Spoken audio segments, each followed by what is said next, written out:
आपने केंद्रीय सड़क और परिवहन मंत्री नितिन गडकरी के मुंह से सुना होगा हाइड्रोजन फ्यूल के बारे में। और ये बताते हैं कि वो अपनी कार में हाइड्रोजन फ्यूल का ही इस्तेमाल करते हैं। तो आपको बताएंगे कि क्या होता है हाइड्रोजन फ्यूल और क्या ये आगे चलकर पेट्रोल डीजल की जगह ले पाएगा। जानेंगे सब कुछ विस्तार से। सबसे पहले जानते हैं क्या होता है हाइड्रोजन फ्यूल। हाइड्रोजन ईंधन एक स्वच्छ ईंधन है जिसका उपयोग परिवहन, बिजली उत्पादन और पोर्टेबल बिजली सहित कई अनुप्रयोगों में किया जा सकता है। यह एक ऊर्जा वाहक है जो अन्य स्रोतों से ऊर्जा को संग्रहित, स्थानांतरित और वितरित कर सकता है। अब जानते हैं हाइड्रोजन फ्यूल कैसे बनता है।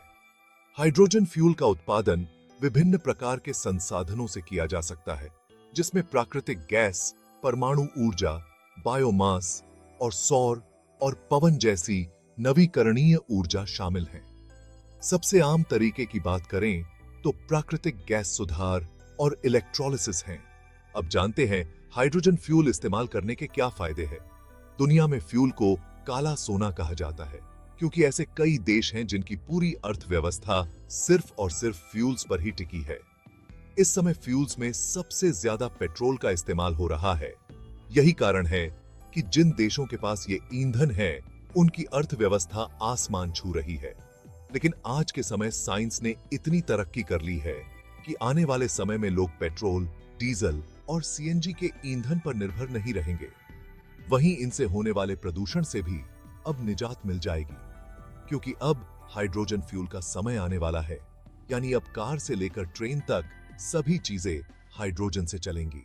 अब जानते हैं क्या है इसका फ्यूचर। एनर्जी के फील्ड में इस नई क्रांति को समझने के लिए इसके तकनीकी पहलुओं को भी जानना होगा। साल 1874 में जूल्स वर्ने नाम के वैज्ञानिक ने एक सिद्धांत को प्रमाणित किया था, जिसमें उन्होंने कहा था कि भविष्य में कोयले की जगह पानी ही एनर्जी का आधार बनेगा। आज के समय ठीक वैसा ही हो रहा है। कई बसें, कारें और ट्रेनें पूरी दुनिया में सरपट दौड़ रही हैं। सोचिए, अगर आने वाले समय में सभी लोग इस फ्यूल पर निर्भर हो जाएंगे तो सिर्फ एक देश नहीं बल्कि पूरी दुनिया का वायु प्रदूषण खत्म हो जाएगा।